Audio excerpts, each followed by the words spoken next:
What is up, guys? MCMMA here, and in today's video I am going to be giving my breakdown and picks for UFC 322, Della Maddalena versus Makhachev.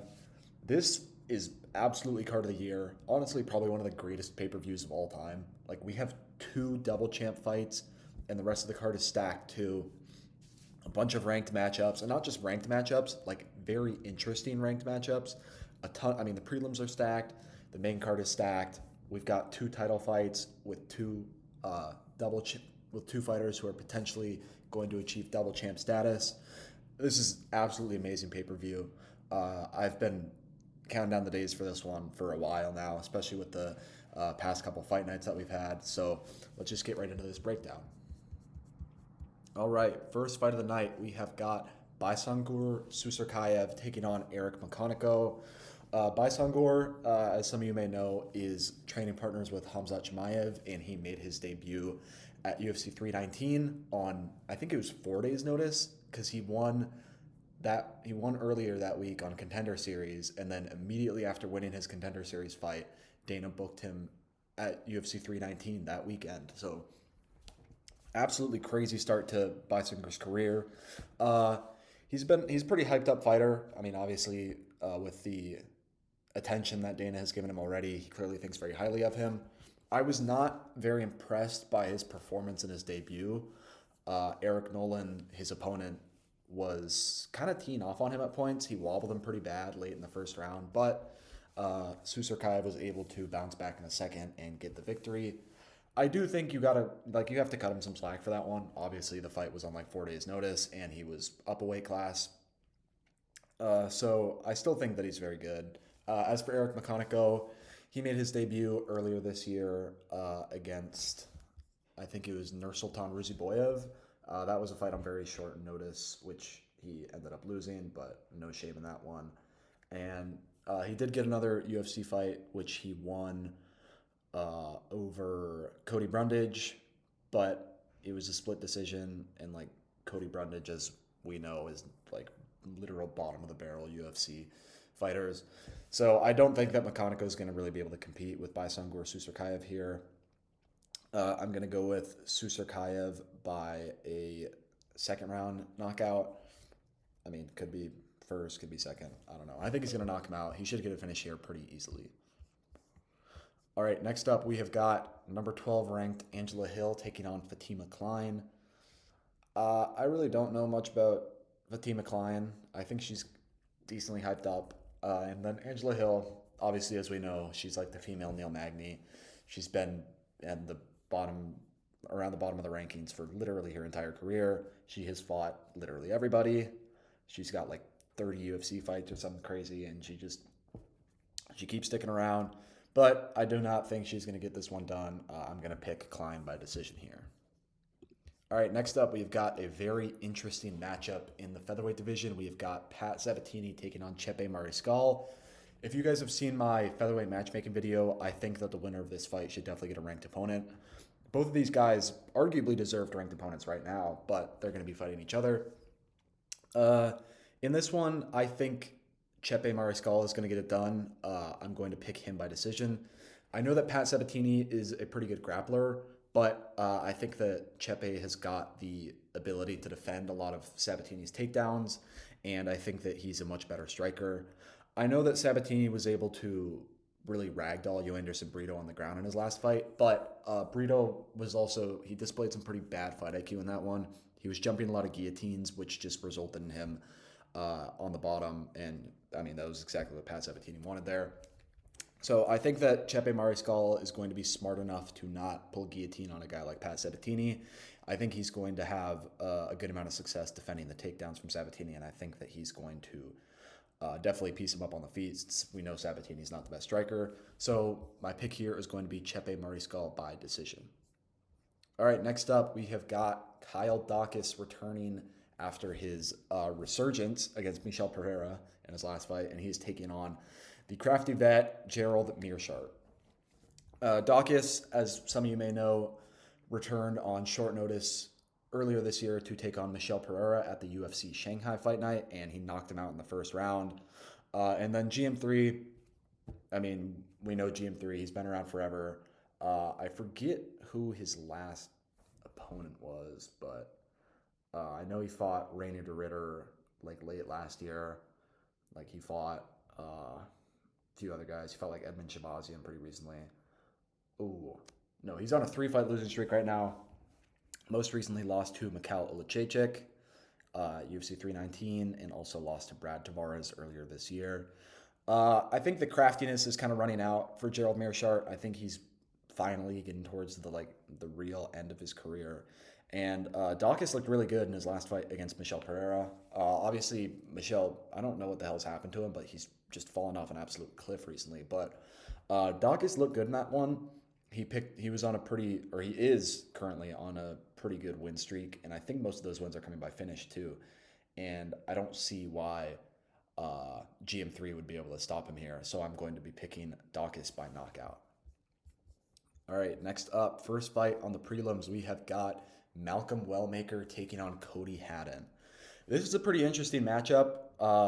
Cody Haddon is going to be the first competent UFC opponent that Wellmaker has faced so far, and he's definitely going to put up a lot more resistance than the other guys like Cameron Simon and Chris Moutinho. That being said, though, I still am going to pick Malcolm Wellmaker here. Like I said, he's definitely going to have more trouble finding the knockout in this one, but I still think that he's going to be able to get it done. Cody Haddon's a good fighter, but I think Wellmaker is a machine right now, and I think that it's going to take a little more competition than this to stop his current role that he's on. So I'm going to be picking Malcolm Wellmaker by knockout in this one. It should be an interesting fight, though. Cody Haddon could definitely get it done. This is a close fight. All right, next up, we have got Erin Blanchfield taking on Tracy Cortez. Blanchfield, she is coming off of, I forgot who her last opponent actually was, because I know she was scheduled to fight Macy Barber. They were going to headline a fight night, but Macy Barber, she had a fucking seizure or some shit in the back right before she was about to walk out, so they had to cancel that one. But Blanchfield, she's been at the top of the division for a decent little while now. Her only loss recently came to Manon Fiorot in a pretty competitive fight. And as we've seen in Manon's last few fights, she had a very close fight with Shevchenko for the belt. And then she bounced back by knocking out Jasmine Jasdavicius in the first round at the UFC Vancouver fight night. So Fiorot is a very high-level fighter. Losing to her is nothing to be ashamed about. As for Tracy Cortez, forgetting who she beat most recently. She beat Viviane Araujo. That was at UFC 317. But I think that Blanchfield's a level above Tracy Cortez here. Tracy really just hasn't fought too much high-level competition, and the main reason that she gets the bigger fights she does is just because she's more popular with the fans. So I'm going to be picking Erin Blanchfield by decision here. I think she's probably going to get this one done fairly easily. All right, next up we've got number 15 ranked middleweight Roman Kopylov is taking on Gregory RoboCop Rodriguez. I'm going to be picking RoboCop by a first-round knockout here. I think he's better than Roman Kopylov, just flat out. Kopylov looked really bad in his last outing against Paulo Costa. Costa was a guy who was a pretty heavy underdog in that fight. Everybody was kind of just thinking that he was washed coming into that one, and he put a beating on Roman Kopylov. And even though Kopylov was a guy who's had a lot of hype throughout most of his UFC run, I mean, his past few performances haven't been too impressive. Even his wins over Cesar Almeida, Chris Curtis, those were close fights. And he wasn't, especially against Cesar Almeida, he was actually the one shooting takedowns there because Almeida was too much of a threat on the feet. And I think a guy like RoboCop, especially with the tremendous power that he has, I think that he's really just going to be able to walk down Roman Kopylov. I don't really think Costa showed that if you put Kopylov on the back foot, he's pretty ineffective, and I think that RoboCop should be able to do that pretty easily. And I see him scoring an early knockout in this one. All right, next up, last fight on the prelims, we have got Bo Nickel returning against Rodolfo Vieira. Nickel obviously lost his first professional MMA fight in his last outing against Rainier de Ritter. Looked pretty bad in that one. He kind of quit he got kneed pretty hard in the gut and just curled up into a ball, gave up. And I mean, Nickel is a guy who has obviously had a ton of hype throughout his UFC career, but I think most UFC fans that are like pretty tapped in would know that he was a guy who never really was showing too much. Like he never looked that impressive, even in his wins. And I think that he's really going to need to evolve if he wants to actually be something in the middleweight division. Since his striking looked awful in his last one, like we know he's got the wrestling background, but he hasn't really been able to effectively grapple against any decent competition so far. Since in his last two fights against Paul Craig and Rainier de Ritter, he avoided the ground completely. And he's going to be fighting another guy who's got very strong ground game here in Rodolfo Vieira. Rodolfo, we know, has got amazing jiu-jitsu, probably some of the best in the entire UFC. Ton of wins by submission. His last win came over Tresean Gore earlier this year. Tresean Gore I think he might have got cut, but obviously not a very high-level UFC fighter. But he's beaten some decent opponents like Dustin Stoltzfus, Armin Petrosian. I will be picking Bo Nickel in this fight, though, since I do think that this is going to be a fight that plays out on the feet mostly, since, like in Bo Nickel's past few fights, I think both of these guys aren't really going to want to shoot takedowns on each other just for fear of getting reversed or getting put in a bad position on the ground. And I think that Bo Nickel is a better striker than Rodolfo Vieira. So I think this one might be pretty similar to the Paul Craig fight. It's probably going to be a pretty boring fight, low output on the feet, and I think Bo Nickel is going to outpoint him to a decision. All right, first fight on the main card, we have got number 9 ranked Beneil Dariush taking on number 13 ranked Benoit Saint Denis. This is a tough fight for Benny because I think skill-wise, I think he's better than BSD basically everywhere. Like skill-wise, I think he's better. I think he's a better striker. I think he's a better grappler. But the issue with Benny is his chin is just so bad. Like, it's awful. This dude got dropped by Renato Moicano in his last fight. Like, that's hard to do. Like, he got slumped out cold by Arman Tsarukyan, who's not a guy who really puts people out cold. Like, his chin is just so bad. And I think with Benoit's style, I think that it's just not going to end well for Beneil. I think skill-wise, I think he's better than Benoit, but we know how Benoit fights. He's going to walk Dariush down, and I don't think that Dariush has enough pop to be able to really keep Benoit off of him. So, Benoit's going to walk him down. He's going to throw some bombs at him, and I think eventually that one of them is just going to connect, and I think he's going to knock Beneil Dariush out. As we've seen from Benoit, obviously he lost to Dustin Poirier and he lost to Renato Moicano, but the Poirier fight was the only kind of real fight in his career where we've seen him get hurt using his usual game plan, because Moicano was just able to take him down like instantly and just absolutely brutalize him on the ground. And Dustin, BSD was kind of putting Dustin in some scary spots. Like, he was really marching him down in the first round or so. Dustin obviously was always in the fight and he was able to end up getting the knockout. But against a guy like Beneil Dariush, I don't think that Dariush has the counter. I don't think he has the counter striking ability, and I don't think he has the power to really keep Benoit off of him. So I think Benoit's just going to march him down, and I think he's going to knock him out. All right, next up, we have got a welterweight bout between number 4 ranked Leon Edwards and number 9 ranked Carlos Prates. Amazing fight, first of all. I love this matchup. I think it's going to be a sick fight. I'm really interested to see how it plays out. These guys are obviously both very high-level strikers. Leon also has mixed in the grappling in some of his fights. So, this is definitely the toughest test of, actually, maybe not the toughest test of Prates' career, since I think Ian Gary might be better than Leon Edwards. That's a topic for another day, but this is definitely the biggest fight of Prates' career. If he wins this fight, he's in title talks potentially, especially if he gets a big finish. And I am going to pick Carlos Prates to win this one. This is nothing on Leon. I still think Leon's a very skilled fighter, but I think that for Leon to win this fight, he's not going to get a finish over Prates. I highly doubt he finishes him. So he's going to need to be perfect for all 15 minutes, basically, because he doesn't have the power that Carlos Prates has. And I think that, Prates is going to have 3 rounds to find those big shots that he lands. And I think that he's just going to be able to do that. I don't think that Leon Edwards has the striking defense that a guy like Ian Gary has, where he's going to be able to really frustrate Carlos Prates and keep him from hitting him cleanly. So I am going to pick Prates by decision here.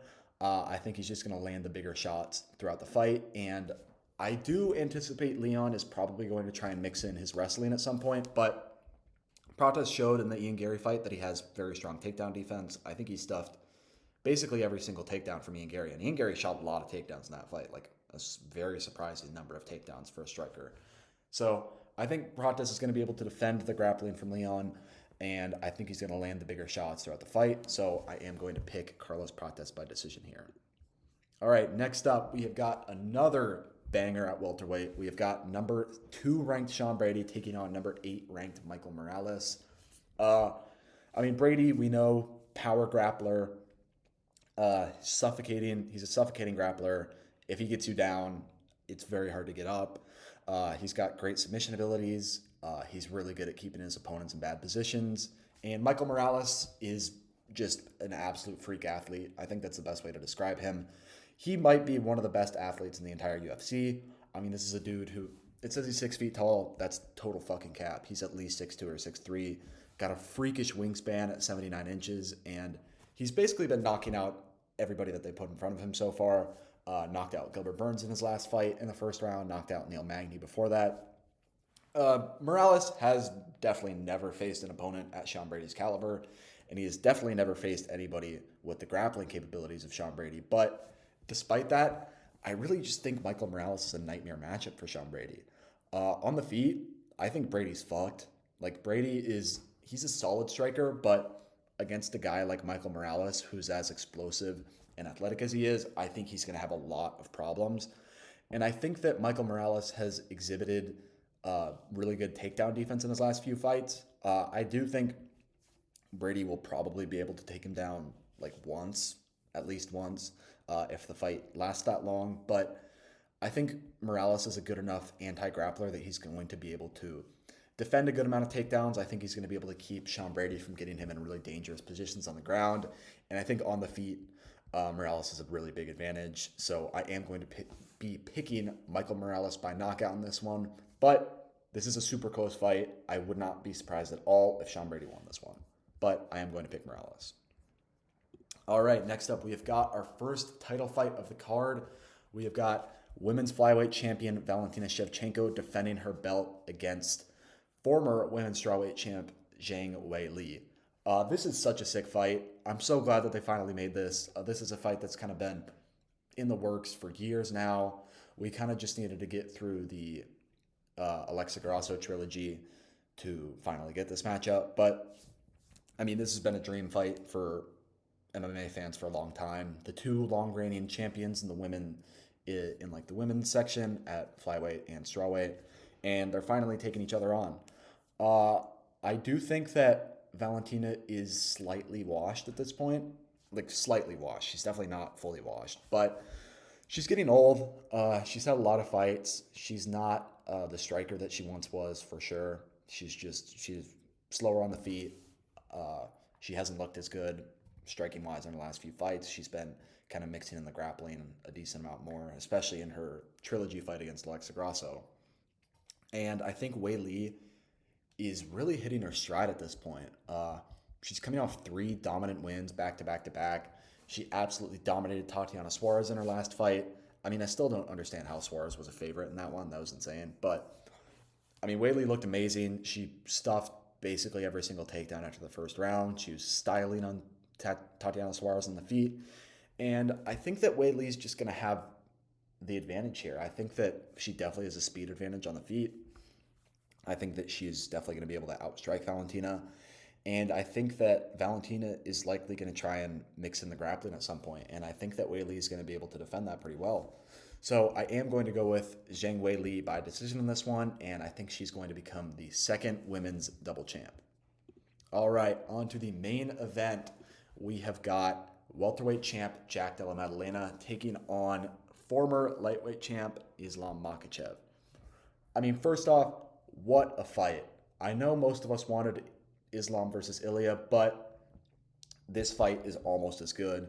Uh, I genuinely can't wait for this. This is probably the most excited I've been for a fight all year, and I would be shocked if this one didn't deliver on the hype. JDM, obviously, we know he recently claimed the welterweight title with his win over Belal Muhammad earlier this year. Looked absolutely amazing in that fight. He surprised me for sure. I picked Belal in that one, but Jack was able to stuff all the takedowns. He looked amazing on the feet. He was really beating. He was really beating up Belal Muhammad by the end of the fight, and I think that I was really sleeping on JDM coming into that one. I'm going to be honest. I think I put too much stock into the Gilbert Burns fight, in which he had a broken arm, which was obviously affecting him. But JDM, absolutely amazing fighter. I think that he's got a super bright future, even in a division like welterweight, which is as stacked as it is. But obviously on the other side, we've got the former lightweight champ, Islam Makhachev, one of the greatest fighters of all time, probably the greatest lightweight in MMA history. His title reign was, it was great. Kind of underwhelming that he wasn't able to fight Arman Tsarukyan, which that was a fight I was really excited for. But obviously that wasn't Islam's fault. And he's a guy he's just been dominant, like basically his entire career, ever since he got knocked out, like back in fucking 2015 or whatever that was. Hasn't lost since. He's beaten opponents like Charles Oliveira, Alexander Volkanovski, Dustin Poirier, like some of the greatest fighters of all time and greatest lightweights of all time. Islam has beat them. Despite that, though, I am going to be picking JDM in this one, and there's a couple reasons why. Firstly, I think that JDM is a better striker. I think JDM is going to be able to beat Islam on the feet. Islam is a very good striker. No, this is no shade towards Islam whatsoever. He is a very good striker, and he's a guy who has had a lot of success striking against guys like Volkanovski and Dustin Poirier, guys who are some of the best strikers ever. But I think that, especially with the moving up to welterweight, I think that JDM is he's definitely more technical than Islam, especially boxing-wise, and I think that he's going to really sting Islam on the feet. I don't really see a knockout. I would be pretty shocked if Islam got knocked out, since he's got a granite chin, as we know. But I do think that Jack Della Maddalena is going to definitely have the most success on the feet, and I think that JDM is going to be able to stuff most of Islam's takedowns. That's definitely going to be Islam's game plan in this one. He's going to go grappling first, since we know how dominant he is on the ground. But the thing with Islam is, if he can't force you up on the cage, he has a lot more trouble getting the takedown. His open mat takedowns are not that good. It's really once he gets in the clinch, because he's able to kind of incorporate that Sambo background. If he gets you in the clinch or up on the fence, it might be over. But I think that JDM was able to exhibit in the Belal Muhammad fight. He was putting Belal on the back foot. And even when Belal was the one moving forward, JDM was really able to hurt him on his back foot. His counter striking looked really good. And I think that JDM is going to be the one moving forwards on Islam. I think he's going to really try hard to keep Islam from putting him up on the fence. And I think that he's going to be able to avoid the takedowns for the most part, and I think he's going to outstrike Islam. So my official prediction on this one is JDM by decision. But again, as is the case with basically this entire main card, these fights are so close on paper that I genuinely would not be surprised if Islam won this one. But I am going to pick JDM here, especially because JDM is a pretty big underdog. I think he's like plus 250. I'm definitely going to throw some money on that. I would recommend that you guys do too if you're old enough to bet. But yeah. Anyway, there's my breakdown and picks for UFC 322. Like I said at the start, this is absolutely card of the year, one of the greatest cards of all time, and I genuinely cannot wait for this. Let me know in the comments if you agree or disagree with any of my picks. I'm sure some of you guys will, just because of how close some of these matchups are on paper. So if you do, let me know what pick you disagree with and why. And as always, make sure to leave a like on the vid, subscribe to the channel, and thank you guys for watching.